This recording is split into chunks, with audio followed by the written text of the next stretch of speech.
The US capture of Venezuela's President Nicolas Maduro has been sharply criticized by his allies, but not by Western nations, despite questions about its legality. So does the operation signal a new aggressive US strategy? And what might the global impact be? This is Inside Story.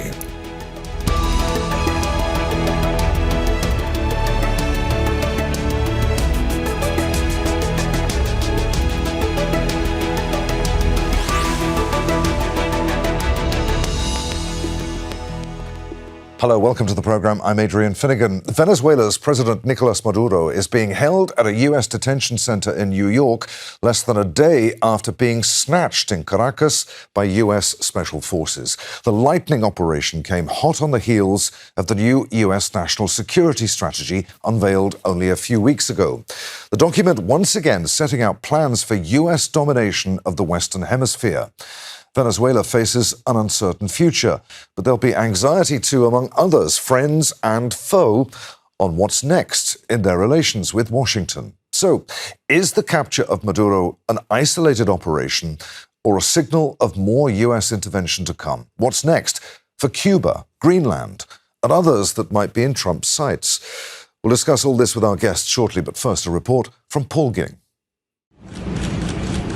In custody and out of power, Nicolas Maduro is being held in New York, pending charges which include narco-terrorism and cocaine smuggling. Questions persist about the legality of his detention and the US's future plans for Venezuela under international law. Okay, thank you very much. The US national security strategy, unveiled just last month, sets out the template for Trump's America First foreign policy, which includes foreign interventions if in US interests. For a country whose interests are as numerous and diverse as ours, rigid adherence to non-interventionism is not possible. The Venezuela operation came just weeks after the policy was unveiled and is in keeping with its aims. We're going to have our very large United States oil companies, the biggest anywhere in the world, go in, spend billions of dollars, fix the badly broken infrastructure, the oil infrastructure, and start making money for the country.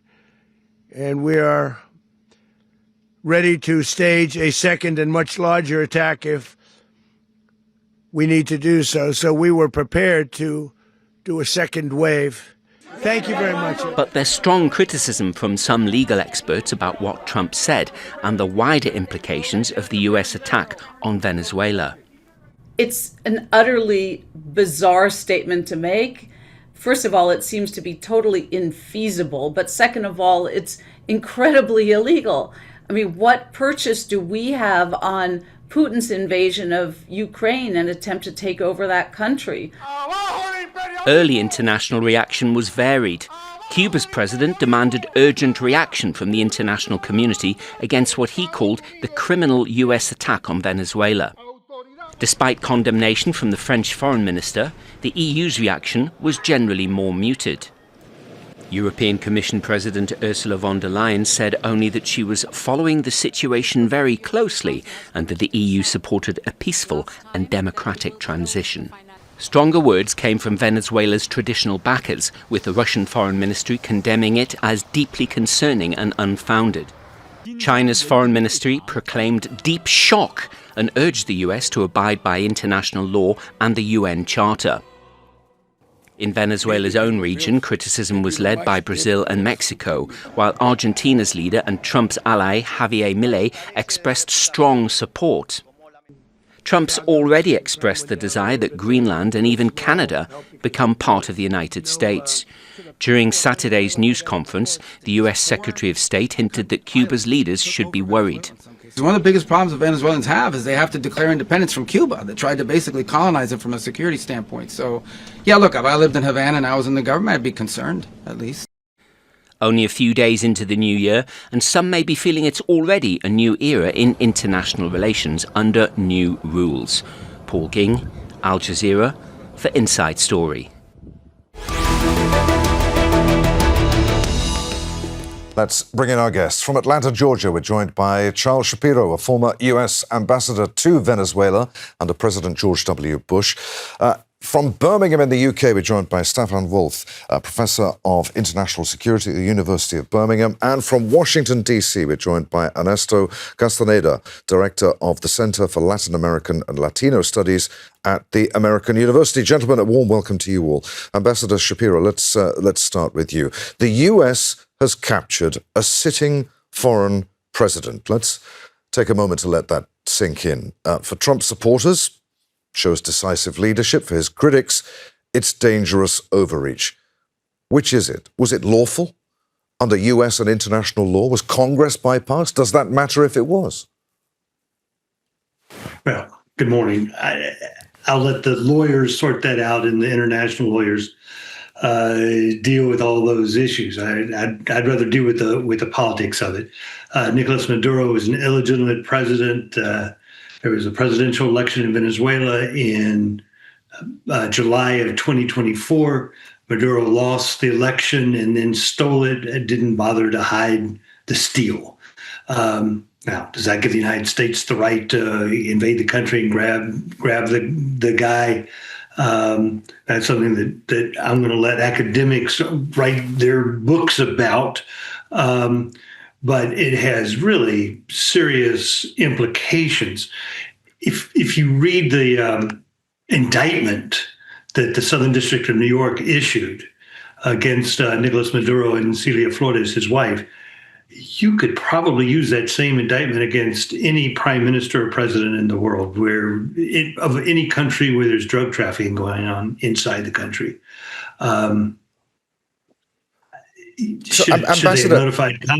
Ambassador, Yes. if another power were to carry out a similar operation elsewhere in the world, would the US accept it? We would be outraged. Let's see, if Putin were to send an operation in to grab Zelensky, if the Chinese were to send in an operation to grab the president of Taiwan, of course we would. And that's the politics of it. I like that you started with his national security strategy. What Trump was talking about in the press conference yesterday was essentially dividing the world up into spheres of influence, where the strongest power, the United States in the Western Hemisphere, has the right, citing the Monroe Doctrine from 1820, to do whatever we want in our sphere of influence. And to me, that's just absolutely, it's nuts. The implementation of it since they took Maduro out of the country has been that we're going to run the country, and that we're going to do it through Delcy Rodriguez, Maduro's vice president, and keep the top structure of Chavismo in place. That's just, it makes no sense. Okay, we'll come back to that particular point in just a moment. But first, let's bring in Stefan. To what extent, Stefan, will the repercussions of this, let's call it an intervention, be felt well beyond Venezuela and long into the future? How dangerous a moment is it? To what extent does this create, for example, justification for China to retake Taiwan? Well, I think there are several issues here that we need to consider.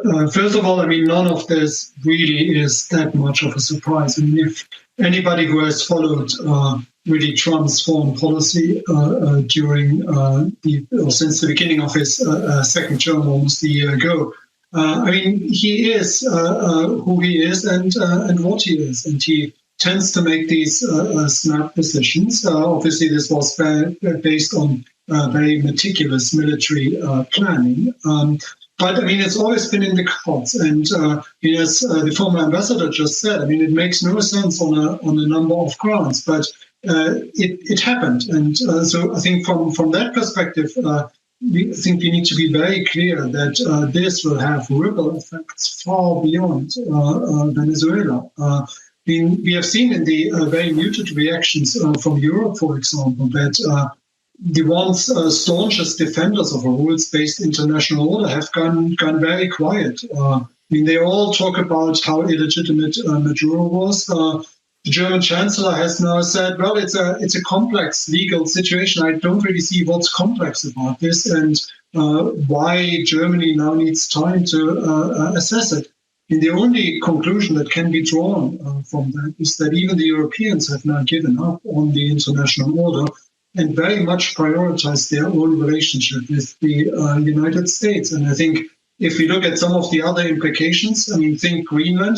Who needs Trump to invade Greenland now? So I think from that perspective, Europe is very much now concerned about saving whatever is left of the transatlantic relationship and not risking any further escalation, in particular in its own backyard, if you want. Ernesto, to what extent does what happens next depend on how Venezuelans themselves react, Maduro supporters and opponents? How do you suspect this might unfold over the coming days and weeks? Exactly, Adrian. That's a great question. And it's an issue of whether this could have been sold to the public in the US and internationally as a mission to bring democracy back to Venezuela. Maria Cristina Machado, who was the leader of the opposition, was just in Europe, in Oslo, receiving the Nobel Peace Prize, which means that there will have been support for her inside of Europe. There's support for her among the Venezuelan expat community, all the immigrants that have left the regime for political and economic reasons. Many of them have supported her. And the U.S. could have shown that support and used that to create a wider coalition within the Americas, but also internationally, to justify an action like took place yesterday. But that was not done. Not only that, but yesterday in the press conference, Donald Trump said that she lacked leadership or respect within the country and that they had not been in communications with her. In other words, as we say here, throwing her under the bus and decreasing her legitimacy in order to do this. So then the question remains, is it going to be just a removal of the figurehead of Maduro, who was, I agree with the ambassador, fictitiously or exaggeratedly blamed for all the drug trafficking passing through Venezuela, and whether this is going to be just a personal thing where he's going to be blamed and the issue is over, and then there's an arrangement with the former vice president and the people in the Maduro regime who carried a lot of human rights violations and who are not a democratic regime. A lot of the Venezuelans abroad are celebrating the apprehension of Maduro and his wife, but if these people stay in power, that will be, in their view, a betrayal of their aspirations for freedom, democracy, or for a change in Venezuela. And it will be very obvious that then the only thing that Trump is asking in exchange is the access to the oil fields for more American companies, and that Marco Rubio thinks that this may weaken Cuba further. So that's a big question, where there will be support in Venezuela for the new regime, or there will be a lot of turmoil. All right. The vice president, now the president in Venezuela, has said that we will never again be a colony for any empire. Is that nationalistic rhetoric designed for a domestic Venezuelan consumption, or a genuine red line, do you think, as far as Washington is concerned? How can President Trump say that we will run the country until such time as we can do a safe and proper judicious transition when US forces have no presence on the ground in Venezuela, and Maduro's government, at least, appears to be still very much in charge? That was one of the most worrisome statements from the press conference, but there was no details to make it credible. So it's more that they're going to govern by fiat, in direct rule through the new president, who used to be the vice president, or somebody in the regime that probably there was an agreement. He said that she had been talking for a long time with Marco Rubio. So it seems to be that they're going to be in charge, quote unquote, through her. And then the strongest words that she gave in Venezuela in Spanish yesterday seemed to me directed to the Venezuelan national audience inside the country to show that there's legitimacy and that she's continuing the Maduro regime, so that people that support the Chavista regime and Maduro put her support on her. And then the opposition, people that will be celebrating in the streets, were still very afraid to go and celebrate in the streets because they thought they could be apprehended or that they will be seen as enemies of the new regime. So far, she has power de facto in Venezuela right now. Charles Shapiro, Democrats in the US roundly condemned the operation. Chuck Schumer, the minority leader in the Senate, said that The idea that Trump plans to now run Venezuela should strike fear into the hearts of all Americans. The American people have seen this before and paid the devastating price, he said. Will it strike fear into the hearts of Americans? Well, Mr. Schumer, Senator Schumer is a politician and has chosen his words well. Look, there's probably somewhere in the British Library a manual that the Brits wrote on how to run a protectorate. And it seems to me that the Trump administration hasn't read that manual. I mean, this whole thing just seems like it's wired together at the last minute and full of improvisation. And the questions you're asking are exactly the right questions. How's this going to work? What happens tomorrow? What happens a month from now and 6 months from now? Venezuelans abroad and in Venezuela are delighted that Maduro is gone. But they're also appalled at the way that President Trump was so dismissive of Corina Machado, the woman who has done what I thought was an impossible task of uniting the opposition, bringing them together to work against the Maduro regime. And excluding her and all the people who worked with her sure seems to me like a really terrible first step. Stefan, no matter what lengths Trump and members of his cabinet go to justify Maduro's abduction, where, and this is coming back to what you were saying earlier, does it leave the rules-based international order? Where does it leave the institutions responsible for overseeing international law? Where does it leave the UN? Well, I don't think there's really much of a place in Trump's vision of the world order for institutions like the UN or for any rules. Secretary General Antonio Guterres made a statement yesterday saying that this sets a very dangerous precedent. And of course, he is absolutely right, but he also has very little chance of doing anything about it. And for me, the key question now is whether actually Russia and China will accept this kind of carving up of the world in different spheres of influence. Yes, we will have verbal condemnation of all kinds of goings on, but will they actually do anything to actively undermine the US grip on the Western Hemisphere?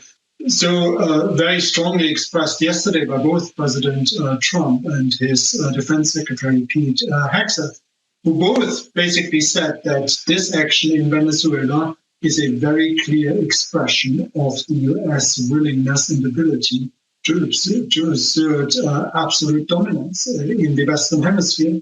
But you can also turn that around and then say, so does Trump now completely give up on Europe and accept that this is Putin's sphere of influence? Will he completely give up on Taiwan and the South China Sea and allies in the Asia Pacific and accept that this is China's sphere of influence? I think these are the questions that will need to find some answer, and it will take some time to actually figure out what others outside of Latin America are actually going to do about this very clear strategy I think that Trump now has, which is not just America first, but it's America first in the Western Hemisphere. You touched upon it earlier, Stefan, but what are we to make of the muted response from Brussels and other European capitals, despite their condemnation of the US's operation, the capture of Maduro?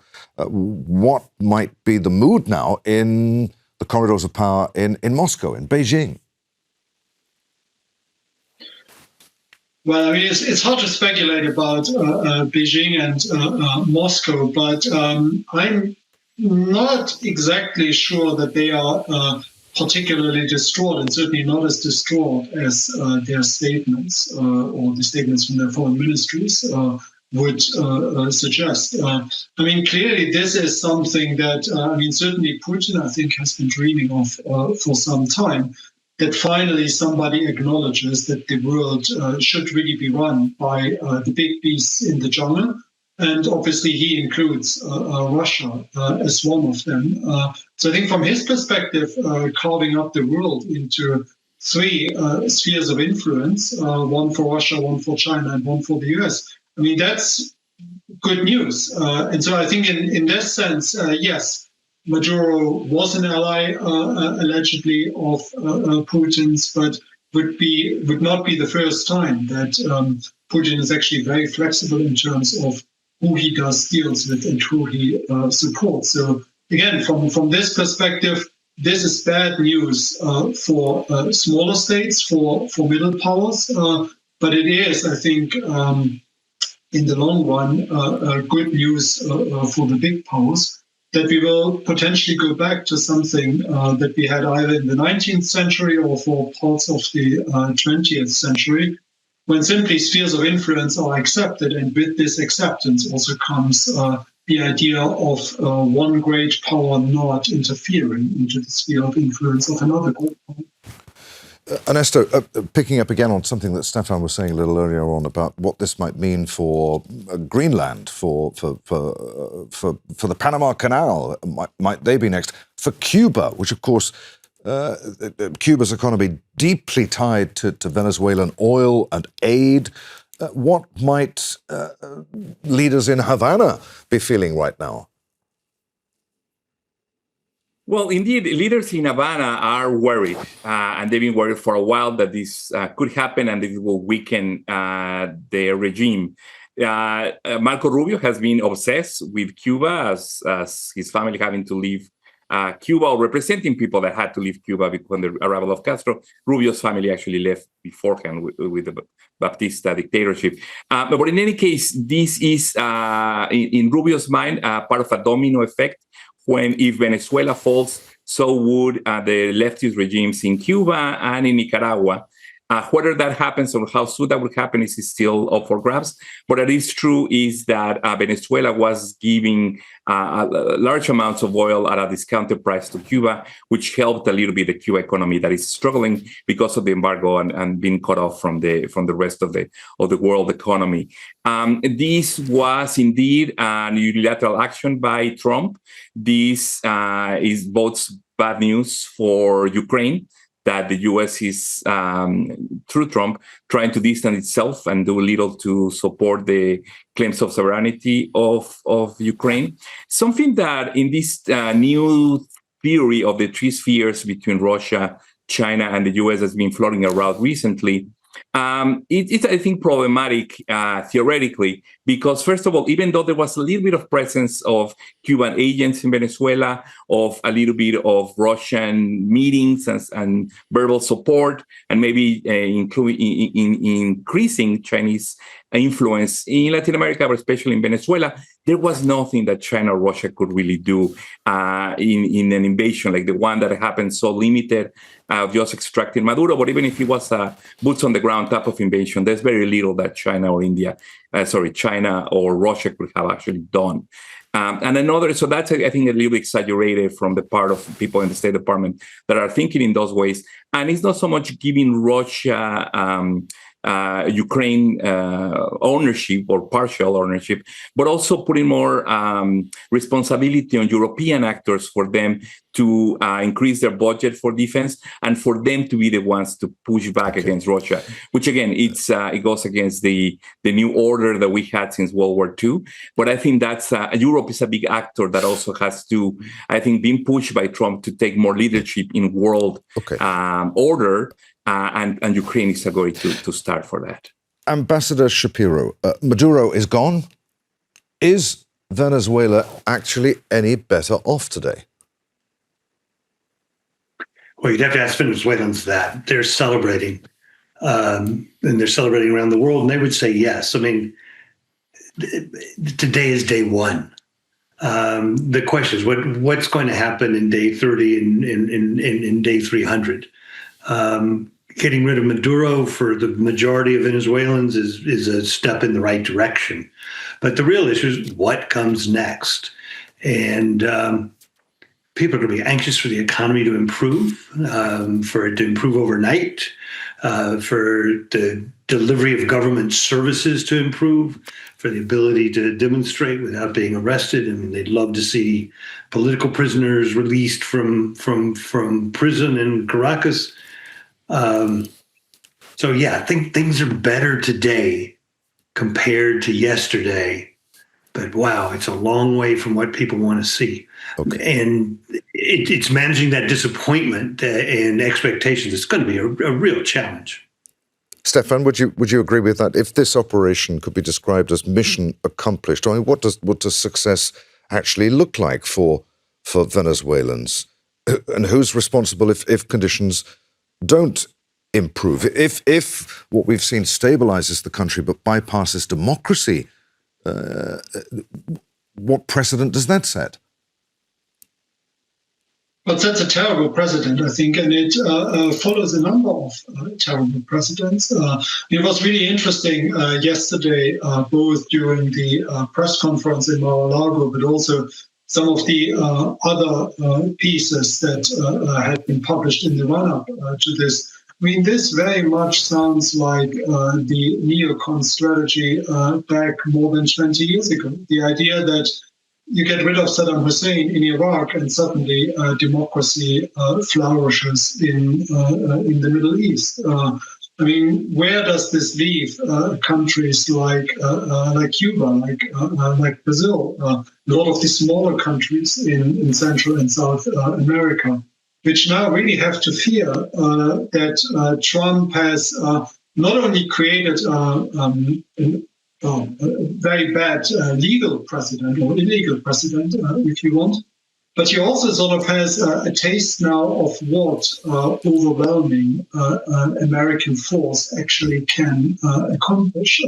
So I think there is, again, a massive danger here of U.S. overstretch, of over-promising, and simply of more instability in Latin America and elsewhere in the world. Stefan, I'm sorry to interrupt you. We have less than a minute, Ernesto. I'll put the same question to you that I put to Ambassador Shapiro. Is Venezuela actually better off today? Are people celebrating now that Maduro is gone?